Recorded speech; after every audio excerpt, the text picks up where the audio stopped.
What's up, everybody? Max Whitman here, back again with the always beautiful Maxine Whitman.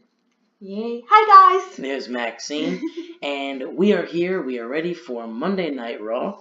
This is week 3 of September. And let's go home. That's right. This is the go home show to September's In Your House.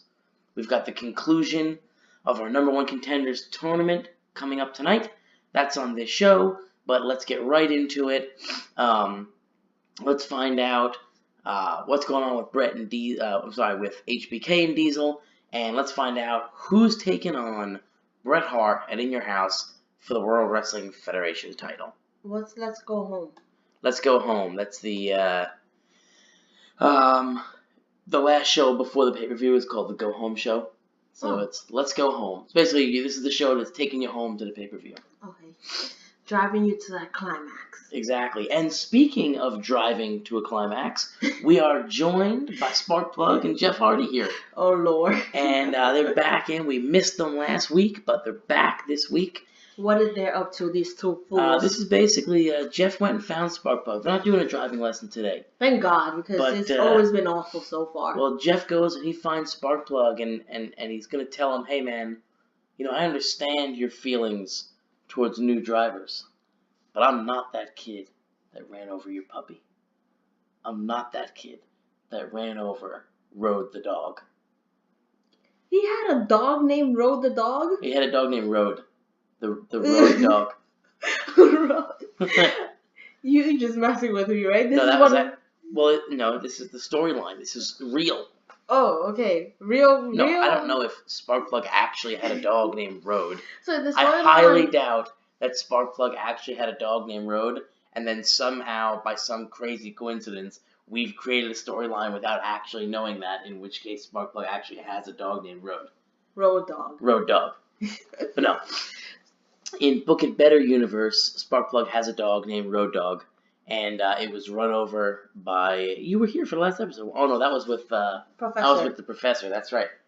Well, Sparkplug basically found out why Sparkplug hates new drivers so much. Why is that? It's because a brand new driver, just like Jeff, one day Sparkplug was out walking his dog, little Road Dog, and a brand new driver rounded the corner up on 2 wheels and squashed poor little Road Dog right in the middle of the road. And Can I from just that say, day, go I'm ahead. impressed at how you keep a straight face while saying that. Well, it's a sad thing. I mean, the raw dog? No, the Road Dog, not the Raw Dog. Oh, sorry. The Raw Dog is Professor's name, Rodney Ogg, Professor Raw Dog. Oh my goodness. Rod Ogg, the Raw Dog. So ever since that day, Sparkplug vowed to be the best car driver in the world, which he did. He became the best. He became the WWF's NASCAR driver. Oh, that's what led him to his career of wrestling and right, race and also cars. his hatred of young drivers. Oh, simultaneously, this occurred at once, and poor Jeff Hardy doesn't have a clue and decides to go with him instead of his father to learn how to drive. We don't know who Jeff's dad is. Okay. But anyway, so Jeff said, hey, I understand, Sparkplug, but I'm not that kid who ran over your dog. I'm Jeffrey Nero Hardy. His name is Jeffrey Nero Hardy? Yes. Okay, things I learned today. That's his middle name. So basically, this is just, and Sparkplug looks at him and just kind of has a mutual understanding there. Jeff just goes a separate way, so maybe a little bit of a bonding experience there. Jeff the therapist is kicking in here. At 16? At 16. It scores at 53, gets a C- rating. It's our pre-show. Yeah, it's not bad. But let's move on. It's basically what we've come to expect from Jeff and Sparkplug. Eventually, we're going to have to end this storyline. It's been going on for 3 months. It's our longest, most well-built storyline that we've had. And you know what? I enjoy this one because everybody has invested a little piece of it into creating and making sure. Actually, this one should just go forever. This is a forever storyline? No, not forever. At least a couple more months. Eventually, it's going to get a spot on the main show. Yeah. Moving on. We're going to open up our show here. We're going to get Randy Savage taking on Quang.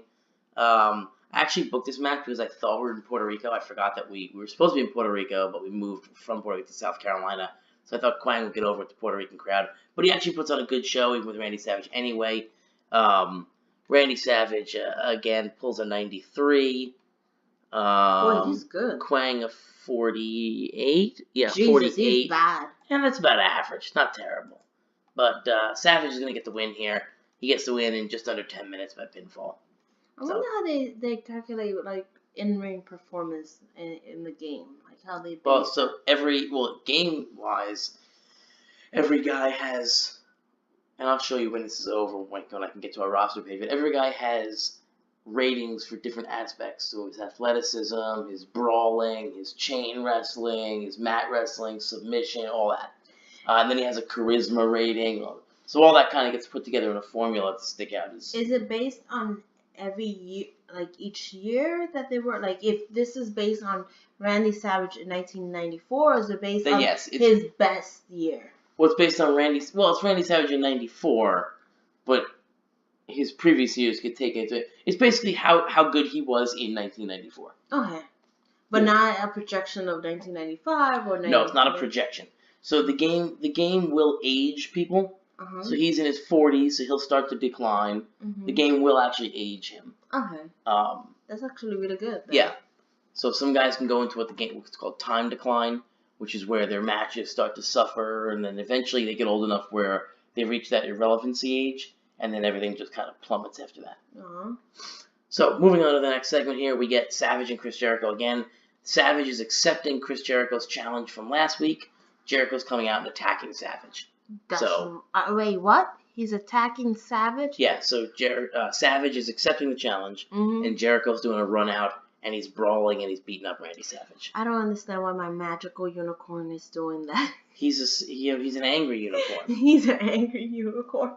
No, he's desperate to prove himself. He's desperate to be the fresh new face of WWF. And now after losing at SummerSlam, he's hungry. He's hungry. You know what? And he wants a big old Randy Savage burger. Okay, put it away. Or a hot dog. So anyway, a big old Randy Savage hot dog. Yeah, he wants the Randy Savage sausage. No, not sausage. Anyway, pulls an 86. It's going to advance our storyline there. Savage comes across as the star. Do we have any improvements? No. But Jericho's getting a real boost from working with Savage, and so...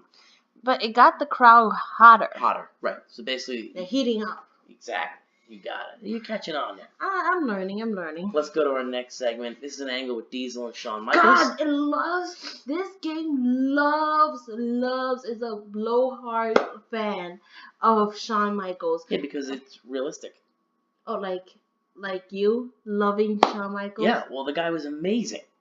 I don't know what you got against. What do you have against Shawn Michaels? I just don't like his chaps, okay? And all right, well, in Book It Better universe, he doesn't wear chaps. How about that? Okay, then I like him a lot. Actually, you know what? Now listening to him is not so bad. I guess That's right.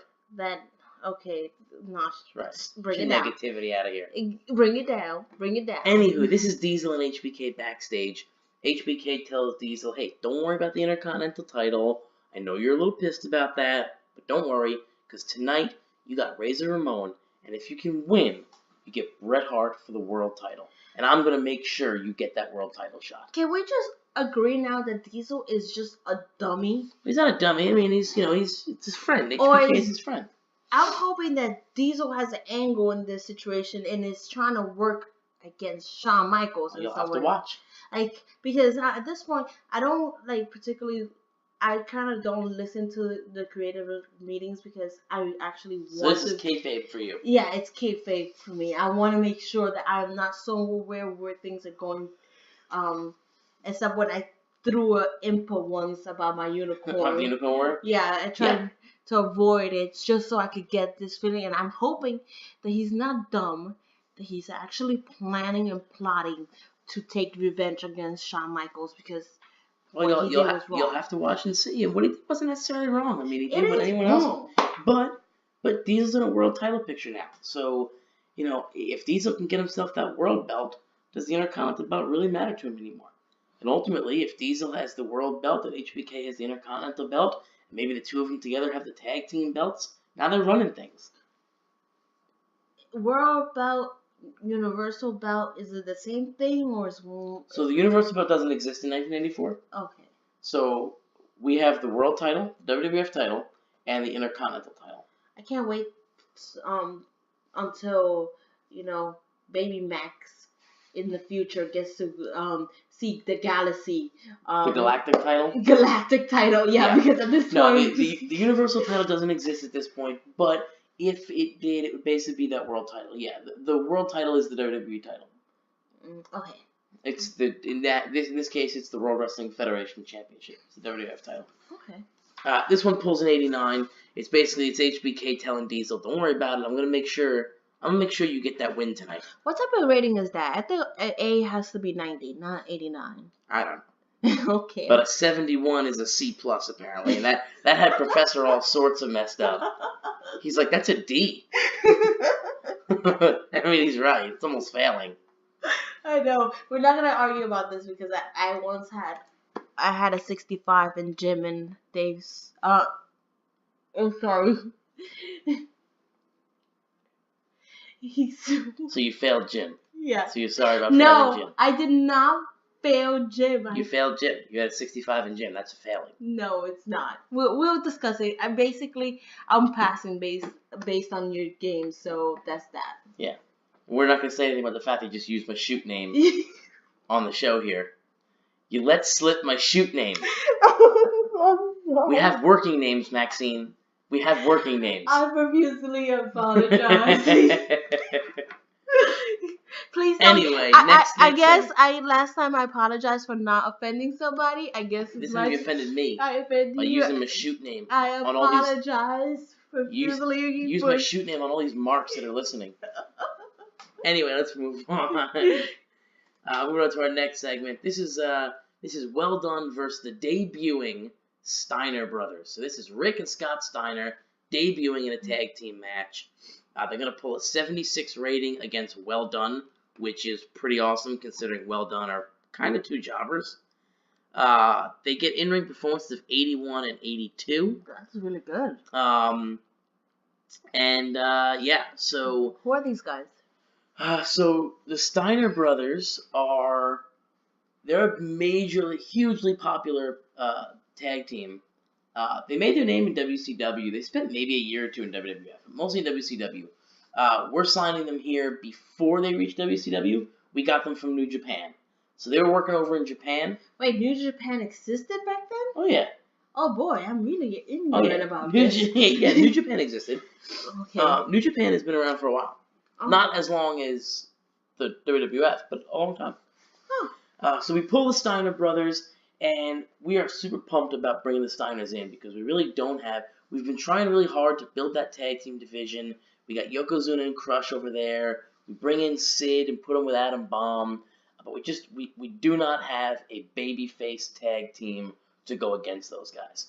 Bringing in the Steiner brothers, they're debuting as babyfaces. That's a huge boost to our tag team division. Excuse me, I'm burping here. That's a huge boost to our tag team division. Really looking forward to seeing what they have to offer. And so far, based on this initial match, they look great. They pull an 81 and an 82. That guy kind of looks like the guy in The Princess Bride. Which guy? This one. Scott Steiner? Yeah. Which guy in Princess Bride? Wasn't he the one you killed my... My name is Inigo Montoya. Yeah. You killed my father. Prepare to die. Yes, him. No, he doesn't look like him. No, that's not what he looks like. You would probably know... You know Scott Steiner. I do? I think so. Maybe not. He doesn't look the Scott Steiner that you would know doesn't look anything like this Scott Steiner. Now I have to look him up. Yeah. Anyway, moving on to our next segment. Something popped up. Okay, so we have a pop-up here, Jerry Briscoe. Oh, great. So, again, and I'll just point out again, if you're watching the video, you can't see this pop-up, but it's Jerry Briscoe telling us that it soon became pretty clear that Scott Steiner was high on painkillers. Oh, Lord. And it really affected his performance. So the man scored an 82 on painkillers, but that's going to stink for us a little bit. Why? Why is that? Well, because he showed up high. So he showed up to work high. It affected his performance. we're going to get a notification about this, and we're going to have to deal with it somehow. So we're going to have to try and figure out, what we can do about Scott here. We really need the Steiners. They're our baby faces. We really need them, but we'll see. What type of wellness policy do we have now installed? Well, we just sent Eddie Guerrero to rehab. Spoiler. What? Yeah, Eddie Guerrero just had to go to rehab. So that's a spoiler alert. I'm sorry. That probably should have been mentioned on our creative meeting, the next creative meeting we do. But as I was loading this game up to record this video, yeah, Eddie Guerrero tested positive as a hard drug user. So we sent him to rehab. So we're going to be down Eddie Guerrero for about anywhere between 3 and 9 months. He'll be gone. We're still paying him. He's still under contract with us. And hopefully when he comes back from rehab, that problem will have been solved. How old is Eddie in this? Eddie's 26, 27. And he was really doing drugs? I don't know. Is it like real or is it fake? Well, so the game is based on reality. Yeah, so if the guy had a drug problem in real life, he'll have a drug problem in the game. Eddie had a drug problem? Yeah, Eddie had a drug problem. Come on, what kind of Eddie Guerrero fan are you? What? We'll watch the Eddie Guerrero. That's what made his redemption story so incredible, was that he overcame all that. I didn't even know he had a redemption story. I just was in the part where it was fun to watch him, you know? You would enjoy it. We'll watch an Eddie Guerrero documentary. You would enjoy the Eddie Guerrero story. You really would. I just know that everybody just highly esteemed him and felt that he was such a good person. I didn't realize that he actually had such he trouble. Does. He's got a real trouble and a really good redemption story. We'll check it out. We'll watch it. But it is possible for the game to. So yeah, it'll base it on real life. Mm-hmm. But is it possible for guys who didn't have drug problems in real life to develop them in the game? Yeah. Yes, that's possible. The game isn't going to stick 100% accurate the whole time. Okay. But it will trend in that direction generally. Like it would be extremely rare for somebody like Bret Hart to develop a drug addiction because he never battled that. No, he was just a notorious womanizer. But well, allegedly. Anywho, so this is now the Hart Foundation. They're coming out, they're attacking the Steiners after the match. So Jim Neidhart and Owen Hart, they're going to do a run-in, and they're going to attack Rick and Scott Steiner. We get a little bit of a brawl. So the Steiners make their debut, and the Hart Foundation is going to try and spoil it. It scores an 80. Not bad. Yep, scores an 80, gets a B rating, and so the Steiners are making an impact right away. And the Hart Foundation doesn't like that. Go to our next segment. This is our main event of the evening. This is Diesel versus Razor Ramon. It gets an 83, a B+ rating. Razor Ramon is going to defeat Diesel in just under 15 minutes with a Razor's Edge, following a botched interference by Shawn Michaels. So, Diesel scores an 82 performance. Razor pulls a 75. But Razor was off his game. And what's going to happen here basically is Diesel's in there with Razor. HBK tries to interfere to help Diesel win. Instead, he botches the interference. He hits Diesel by mistake. Diesel goes down. Razor hits the Razor's Edge. Boom. Match over. Razor wins. Razor's heading to In Your House to face Bret Hart. And Diesel is out of luck. Scores an 83. It's a B+ grade. Solid main event. So all this planning for him to go and win this title has been destroyed? That's what you're telling me now? Yeah, it's been destroyed now. Yep. So HBK accidentally cost Diesel the match. Again? No, it was on purpose the first time. It's accidental this time. He was trying to distract the Razor. Instead, he gets Diesel, distracts Diesel, and Razor takes advantage and gets the win. Diesel, come on! Well, this is after the match now. Okay, let's see what... This is HBK apologizing profusely. And Diesel, don't believe him. And Diesel is going to ask Shawn Michaels for an Intercontinental title shot at In Your House as an apology. HBK is going to reluctantly accept that. So HBK is apologizing. I'm sorry, I didn't mean to do that. I was going for Razor. You know that, everybody. And Diesel's basically going to say, well, you just screwed me. You stole the title from me back in at SummerSlam. Now you just cost me my world title shot next week. The least you can do is give me a shot at that Intercontinental title. It's the least you could do, Shawn. And Shawn is not happy about it. I don't care. But he understands that if he says no, he's going to lose Diesel as a friend. That's and right, Diesel's been very helpful to HBK and getting HBK where he is. Been a good insurance policy. So HBK reluctantly is going to accept.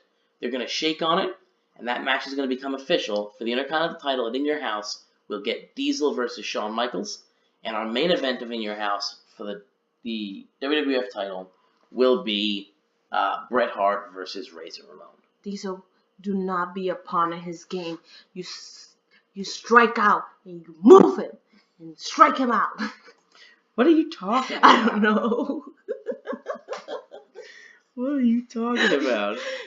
Don't be a pawn in Shawn Michaels' game. He's been using you. It's time for you to switch it around and utilize him. That's going to end the show. We're going to go on here. We're going to pull an 85.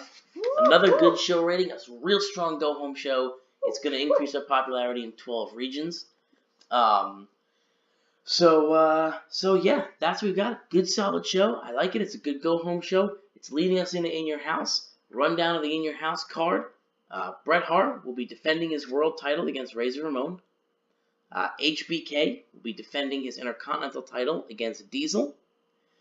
Randy Savage and Chris Jericho are going to go one-on-one. And just announced is the Hart Foundation taking on the newly signed Steiner Brothers for nothing, for a little grudge. Just basically as a welcome to the WWF. We're the big dogs in town. Know your place. Know your place. So we got Bret versus Razor, HBK versus Diesel, Savage versus Jericho, the Hart Foundation versus the Steiner Brothers. Sid and Adam Bomb will defend their title. Admittedly, I have no idea who they're going to defend it against yet. I still have that. We haven't quite worked that out. But we're going to get them an opponent. You haven't really been able to follow along because we haven't been recording our episodes of Superstars because that's sort of an experiment right now. But we're doing most of our tag team work over on Superstars. So there's still one more episode of Superstars left before In Your House. That's when we'll determine the number one contender.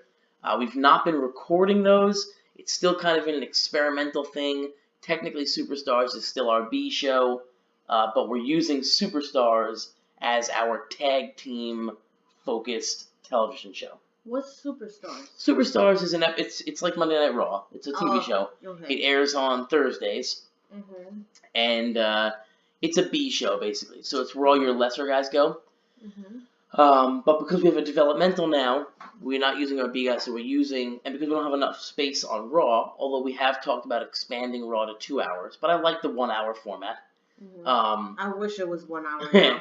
We've been using Superstars as our tag team show. So you are seeing some main eventers over on Superstars, and the goal is to see how that goes as a B show, and if it scores consistently well and it's working, then we'll transform that to an A show, and we'll start recording those videos and putting them up as well. But for now, we're not recording those. We're just kind of experimenting with it. So if you're watching the pay-per-views, if you tune in on Monday for In Your House, you'll see Sid and Bomb defend their title against the team that probably earned a title on that episode of Superstars. So it won't appear that there's a story there, but there may or may not be some stories that have been built through Superstars but just haven't aired yet. While we're working out the kinks, we're not recording those, we're not airing them. But once the kinks are worked out, we'll get all that together. Okay. So, thanks for joining us tonight. Join us on Monday, this coming Monday, for In Your House. Find out what happens with Diesel and HBK. Find out what happens with Bret and Razor. Where's the story going with Jericho and Savage? Look out for our next creative meeting. And or our next roundtable discussion with the Book It Better podcast, which you can find on iTunes. That'll be going up on Wednesday. But for now, thanks for joining us. We appreciate you. Make sure you check us out on Monday for In Your House.